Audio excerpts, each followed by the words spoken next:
नमस्कार साथियों, स्वागत है आपका हमारे YouTube चैनल में।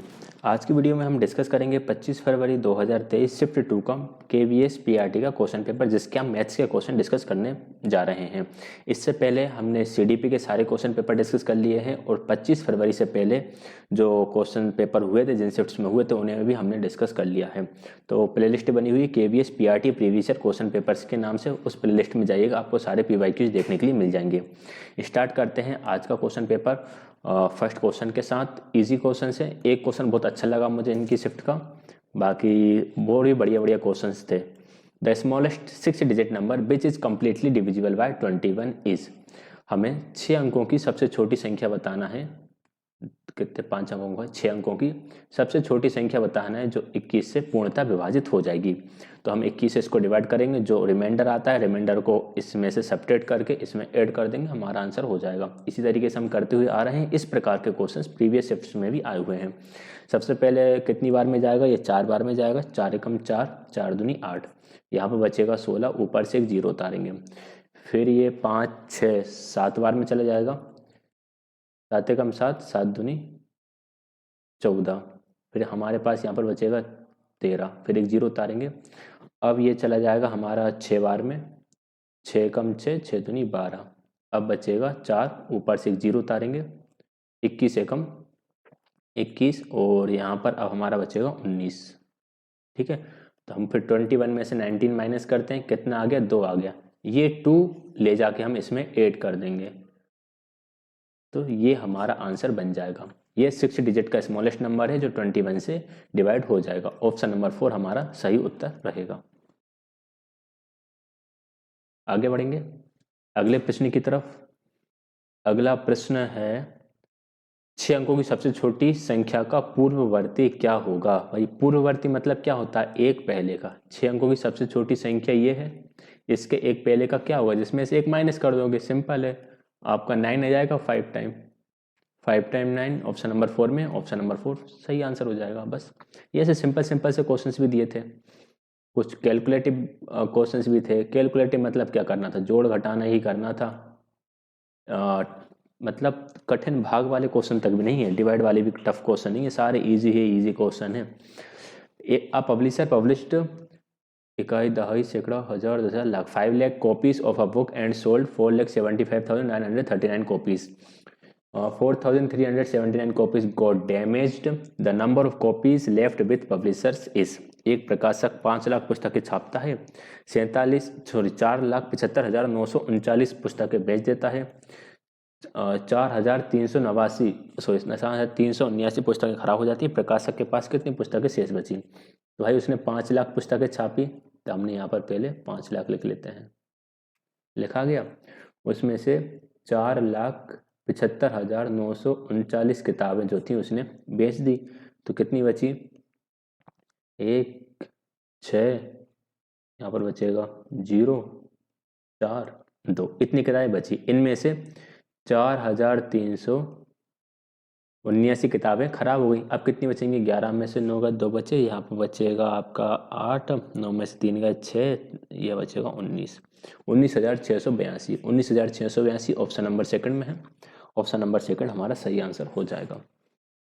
अगला क्वेश्चन है in Roman numbers the symbols I, X, C and M can be repeated successively only. ये जो नंबर्स हैं, इन नंबर को हम दोबारा कितनी बार लिख सकते हैं? तो ये जो नंबर्स हैं ये सिर्फ 3 बार ही रिपीट होंगे, 3 से ज़्यादा बार ये नंबर्स रिपीट नहीं होते हैं। याद रखिएगा, ये एक अच्छा सा फैक्ट है। अगला क्वेश्चन है when a number is divide by itself the result is. भाई 4 है, 4 को 4 से डिवाइड करोगे तो कितना नंबर जो क्वोशेंट आएगा वो 1 आएगा। किसी भी नंबर को उसी नंबर से डिवाइड करते हैं तो 1 आता है। अगला है 15 ml of medicine in litres is expressed as. 15 ml को लीटर में चेंज करने के लिए क्या करोगे? इसको हम 1000 से डिवाइड करेंगे। 1000 से डिवाइड करोगे तो 3 डिजिट्स के आगे पॉइंट लग जाएगा, तो हमने ये 3 डिजिट्स बना ली, इनके आगे पॉइंट लगा लिया, तो 0.015। 0.015 ऑप्शन नंबर 3 में है। ऑप्शन नंबर 3 हमारा सही उत्तर हो जाएगा। अगला है how many triangles are there in the given figure. इस फिगर में कितने ट्राइंगल हैं? देखो गिनते हैं, 1, 2 और एक ये पूरा, 3 इसमें हो गए। ऐसे ही 3 इसमें रहेंगे, 3 इसमें रहेंगे और 3 इसमें रहेंगे। आया समझ में? एक ये वाला, एक ये वाला और एक ये पूरा वाला। इस प्रकार से 3 3 3 3 12 ट्राइंगल तो ये हो गए। फिर छोटे छोटे 1 2 3 4, 1 2 3 4, छोटे छोटे 4 ट्राइंगल ये हो गए। फिर बड़े बड़े 4 बनेंगे। एक तो ये बनेगा, एक ये बन गया, 2, एक यहाँ से ये वाला बन जाएगा 3, और एक यहाँ से ये वाला बन जाएगा 4। 4 ट्राइंगल ये बन जाएंगे। 4 और 4 8, 12 और 8 20। तो इस फिगर में कुल कितने ट्राइंगल हैं? इस फिगर में 20 यानी कि 20 ट्राइंगल्स हैं। अगला क्वेश्चन है, 2 अंकों वाली अभाज्य संख्याओं की संख्या जिनके अंक भी अभाज्य हैं। बहुत अच्छा क्वेश्चन है। The number of prime numbers having 2 digits in which digits are also prime. कहने का मतलब ये है कि अगर हम इसकी बात करते हैं 17 जो है वह प्राइम नंबर है। यहाँ पर 7 प्राइम है लेकिन 1 प्राइम नहीं है, क्योंकि 1 जो होता है ना तो प्राइम नंबर होता ना ही कंपोजिट होता, तो इस नंबर को हम रहने देंगे। आगे बढ़ेंगे 2 की लाइन में, तो हमें एक प्राइम नंबर मिलता है 23 नंबर तो प्राइम है, लेकिन इसकी जो डिजिट्स है, यहाँ पर इसकी डिजिट 2 है, ये डिजिट 3 है, तो 2 भी अपने आप में प्राइम है और 3 भी अपने आप में प्राइम है। ऐसे नंबर छांटना है जो प्राइम नंबर तो हो, साथ के साथ इनके डिजिट से भी प्राइम हो। तो ऐसे नंबर आपका एक 23 है, 23 के बाद 37 है, 33 के बाद 53 है, और 53 के बाद 73 है। राइट आंसर आपका हो जाएगा ऑप्शन नंबर फर्स्ट। 4 ऐसे नंबर हैं जो 2 अंक वाले हैं और जो अभाज्य संख्याएं हैं जिनके अंक भी अभाज्य हैं। ठीक, याद रखिएगा इसको। आगे है question number 149। The decimal expressions of 26/25। 26/25 का दशमलव रूप निकालना है। 25 का भाग लगा दो 26 में, 25 एकम 25, एक बचेगा, पॉइंट लगाओगे, 0 बढ़ाओगे, डिवाइड नहीं होगा तो एक 0 और बढ़ाओगे, 25 चौके 100, कितना आ गया? 1.04। 1.04 है ऑप्शन नंबर फर्स्ट में। ऑप्शन नंबर फर्स्ट हमारा सही उत्तर हो जाएगा। अगला है question number 150। The breadth of a river में भी, नदी की चौड़ाई क्या हो सकती है? 50 किलोमीटर की चौड़ी नदी हो सकती है? बिल्कुल नहीं हो सकती। 500 मीटर की हो सकती है, 50 सेंटीमीटर बहुत छोटा हो जाएगा, और 500 मिलीमीटर बहुत ही छोटा हो जाएगा। तो right answer option number second रहेगा। 500 मीटर चौड़ी एक नदी हो सकती है। अगला है क्वेश्चन नंबर 151। एक आयत का परिमाप दिया है, इसकी लंबाई दी है, इसकी चौड़ाई ज्ञात करना है। हमें पता है आयत का परिमाप जो होता है 2 इंटू लेंथ प्लस ब्रीथ होता है, जो कि 32 दे रखा है। 2 इंटू लेंथ 9 दे रखी है, ब्रीथ हमें फाइंड करना है। बहुत ही आसान सा क्वेश्चन। 2 वहाँ जाके डिवाइड कर देगा तो बचेगा 16, और 16 में से हम 9 को माइनस कर देंगे तो कितना बचेगा? 7। राइट आंसर रहेगा ऑप्शन नंबर 4। 7 सेंटीमीटर उसकी चौड़ाई हो जाएगी। अगला है question number 152। The area enclose by the adjacent figure. इसका जो क्षेत्रफल निकालना है हमें, देखो इसको पहले मिला लो यहाँ से, ऐसा ऐसा ऐसा ऐसा, ठीक है। तो यहाँ पर एक ये वाला रेक्टेंगल बन रहा है, इस रेक्टेंगल का एरिया कितना होगा? 12 इंटू 6, 12 6 72। इस वाले रेक्टेंगल का एरिया ये 72, इसका तो हमने निकाल लिया 72, इसका भी 72 और इसका भी 72। अब ये बीच अंदर जो स्क्वायर बन रहा है इसका एरिया और रह गया।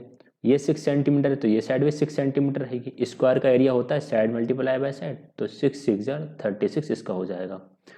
72 है हमारे पास 4 टाइम्स और प्लस 36, 4 दूनी 8, 7 चौको 28, इसमें हम 36 जोड़ देंगे। 8 से 14 और 9 और 3 12, 2 और 1 3, 324। 324 है ऑप्शन नंबर थर्ड में। ऑप्शन नंबर थर्ड इसका राइट आंसर हो जाएगा। अगला है question number 153। The length of a field is 600 metre if the breadth is 500 metre. The area of rectangular field in hectares is. खेत की लंबाई दी है, चौड़ाई दी है, इस आयताकार खेत का क्षेत्रफल हमें हेक्टेयर में निकालना है। तो देखो लेंथ दी है 600, ब्रेथ दी है 500, लेंथ इंटू ब्रेथ करेंगे, खेत का क्षेत्रफल आ जाएगा 6 पंजे 30 और 1 2 3 4, ये आ गया मीटर स्क्वायर में क्षेत्रफल। 1 हेक्टेयर जो होता है वो होता है 10,000 मीटर स्क्वायर के बराबर। तो इस मीटर को हेक्टेयर में कन्वर्ट करने के लिए इसको 10,000 से डिवाइड करेंगे, 4 जीरो से 4 जीरोस कैंसिल, तो इसका आंसर आ जाएगा 30 हेक्टेयर्स। ठीक है, राइट आंसर रहेगा ऑप्शन नंबर सेकंड, 30 हेक्टेयर्स। अगला है question number 154। A shopkeeper sold a watch for ₹280 and gain profit of 12%। The cost price of the watch is. दुकानदार ने 280 रुपये में घड़ी बेची, 12% का लाभ प्राप्त किया, घड़ी का क्रय मूल्य कितना है। हम इस क्वेश्चन को इस तरह से करते हैं कि हमें परसेंटेज जो होता है वो 100 पे काम करता है। हमने माना कि घड़ी 100 रुपये में खरीदी, 100 रुपये में 12 रुपये का लाभ हो गया, तो घड़ी उसने बेची होगी कितने रुपए की, 112 रुपये की। उसने घड़ी 112 रुपये की बेची होगी, तो इस 112 की वैल्यू दे रखी है 280। हमें निकालना है कॉस्ट प्राइस, जो कि हमने 100 रुपये एज्यूम करा था। 100 की वैल्यू निकाल लेंगे, तो 280 बटे 112 मल्टीप्लाई बाय 100। 4 से इसे काटोगे, 4 दूनी 8, 4 आठे 32, 4 से इसको काट दो, 25 चौके 100, 28 से 28 कट जाएगा, 10 बचेगा, और 25 का 10 में गुणा करोगे तो 250, 250, यानी ऑप्शन नंबर 3 हमारा सही उत्तर हो जाएगा। ये आगे हमारा कॉस्ट प्राइस, इस प्राइस पे उसने घड़ी खरीदी। अगला है question number 155। Length and breadth of a cuboid are 15 centimetre and 9 centimetre respectively if the volume of the cuboid is 675 centimetre cube, the height of the cuboid. देखो घनाभ की हमें पता है वॉल्यूम क्या होता है, length into breadth into height होता है, और वॉल्यूम दे रखा है 675। लेंथ हमारे पास 15 है, ब्रेथ 9 है, हाइट हमें फाइंड करना है 675। ये दोनों उधर जाकर डिवाइड कर देंगे, 675 बटे 15 गुणा 9, इसको कैंसिल कर दो, किसी से भी 15 से कर देते हैं, 15 चौको 60, 15 5 75 और 9 पन्ना 45। तो हाइट आ गई इसकी 5 centimetre. 5 centimetre option number first में है, ऑप्शन नंबर फर्स्ट इसका राइट आंसर हो जाएगा। अगला है question number 156। 98.6 degree Fahrenheit represent centigrade. अगर आपने थोड़ा बहुत जी के पढ़ा हो तो आपको पता होगा कि जो नॉर्मल ह्यूमन का टेम्परेचर होता है वो 98.6 डिग्री फ़ारेनहाइट होता है, जो डिग्री सेल्सियस में 37 डिग्री सेल्सियस होता है। उसी यूनिट को कन्वर्ट करने का ये लोग बोल रहे हैं, तो right answer option number second ही रहेगा। बाकी हम इसको सोल्व कर लेते हैं। हमें इस टेम्परेचर को सेंटीग्रेड में कन्वर्ट करना है। फ़ारेनहाइट में वैल्यू दी है 98.6 माइनस 32 अपॉन 180। थोड़ा इसको सोल्व करेंगे तो ये हो जाएगा C upon 100 is equal to, दोनों को सब्ट्रैक्ट करोगे तो ये आ जाएगा 0.6, तो 0.6 ही आ जाएगा, और 98 में से 32 गए तो बचे 66 अपॉन में 180। ये 0 से 0 कैंसिल कर दो। C is equal to 66.6 multiply by 10 upon में 18, 10 का इसमें मल्टीप्लाई कर देंगे, 616 अपॉन में 18 आ जाएगा। इसको कैंसिल कर दो, 6 तिया 12, 3 एकम 3, 3 एकम सॉरी 3 दूनी 6, 3 दूनी 6, 3 दूनी 6, 3 से काट देंगे। यार कुछ गड़बड़ हो गया क्या? हाँ सही से कटा, 6 तिया 12 और 3 एकम 3, 6 कम 6, 6 कम 6, 6 कम 6, 3 से कैंसिल करेंगे, 3 तिया 9, 3 7 21, 37 degree centigrade. Option number second का राइट आंसर इसका हो जाएगा। ठीक है, यहाँ पे कंफ्यूज मत होना, मैं कंफ्यूज हो गया था, आप लोग मत होना। Question number 157। The surface area of cuboid is 1536 centimetre square, its volume is.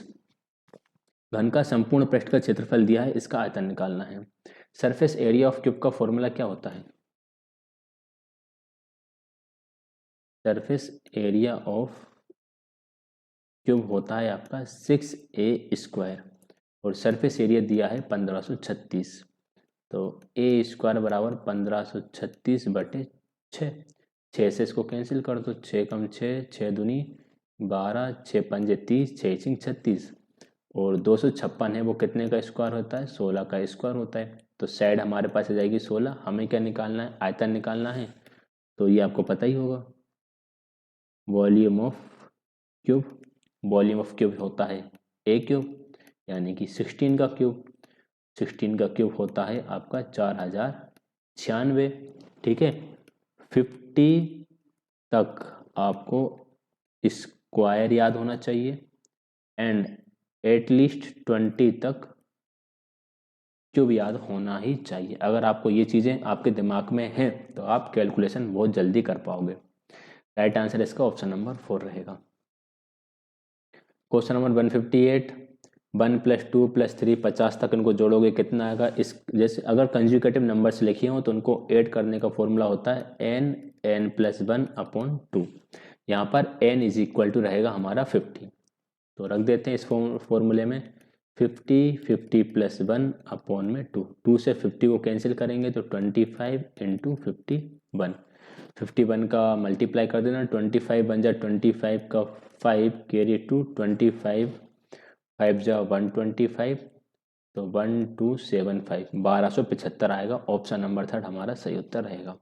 अगर यही हमारे पास लिखा होता कहाँ तक, ऐसा लिखा होता 1 + 2 + 3 + 4 + 60 तक, तो हम क्या करते 60 and 60 + 1/2, इसको यहाँ से डिवाइड करते तो ये हो जाता 30 और ये हो जाता आपका 61, मल्टीप्लाई कर देते 3 एकम 3 6 3 18 1830 इसका उत्तर हो जाता। ठीक है, इस तरह से ये आपके चलते हैं।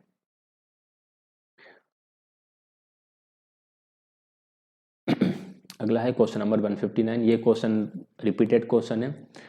ये वाले जैसे आपके 1 - 2 + 3 - 4 + 5 - 6, ये कहाँ तक लिखा है आपका 101 तक लिखा है, तो इससे पहले लिखा होगा -100।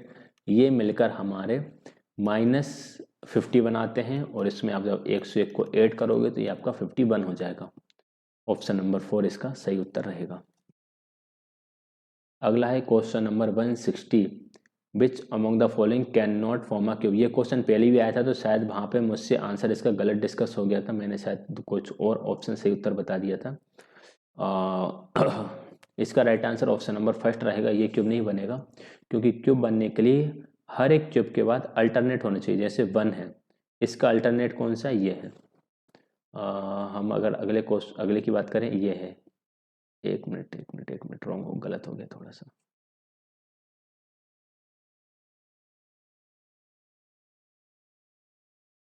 जैसे इसके बाद ये है, इसके बाद ये है, और नीचे से अगर हम ऊपर जाएंगे तो इसके बाद हमें ऊपर वाला, इसके ऊपर हमें ये वाला मिल जाएगा। ठीक है, ऐसे ही हमें यहाँ पर भी मिल जाएगा। देखिए इसके बाद इसके लिए ये है और इसके लिए हमें यहाँ पर ये मिल जाएगा और इस वाले के लिए ये मिल जाएगा। ऐसे अल्टरनेट होना चाहिए, तो इसमें ऐसे अल्टरनेट नहीं मिलते हैं हमें। इसके बाद ये है, इसके बाद ये है, लेकिन इसके बाद यहाँ पर कहीं हमें एक क्यूब होना चाहिए था, वो कि नहीं, जो कि नहीं है। इसलिए ऑप्शन नंबर 1 इसका सही आंसर हो जाएगा। ये आपका एक क्यूब नहीं बनाएगा। ठीक है, तो ये थे हमारे 20 क्वेश्चंस, जिन 20 क्वेश्चंस को हमने 17 मिनट में कंप्लीट कर लिया है। समझाने के साथ 17 मिनट में कर लिया है। इसका मतलब ये होता है कि यदि हमारे प्रैक्टिस किए हुए क्वेश्चंस एग्जाम में आ जाते हैं तब वो बहुत जल्दी हो जाते हैं। इसलिए मैं आपसे कहता हूँ प्रैक्टिस करिए, क्योंकि प्रैक्टिस करे हुए क्वेश्चंस आपको मिलेंगे तो आपका टाइम बिल्कुल भी नहीं चलेगा। मैंने सोल्व के साथ 17 मिनट में बताए हैं, आप इन क्वेश्चंस को बस 12 मिनट में आप ये 20 क्वेश्चंस कर देते हैं। टाइम की कोई दिक्कत ही नहीं होती। ठीक है, तो ये थी हमारी आज की क्लास। कैसी लगी वीडियो, पसंद आई हो तो बिल्कुल लाइक शेयर, चैनल को सब्सक्राइब कर दीजिएगा। क्वेश्चंस भले एक से हैं, लेकिन वीडियो स्किप मत कीजिएगा, क्योंकि हर वीडियो में आपको एक ना एक नया क्वेश्चन सीखने के लिए जरूर मिलेगा। वीडियो देखने के लिए आप सभी का बहुत बहुत धन्यवाद।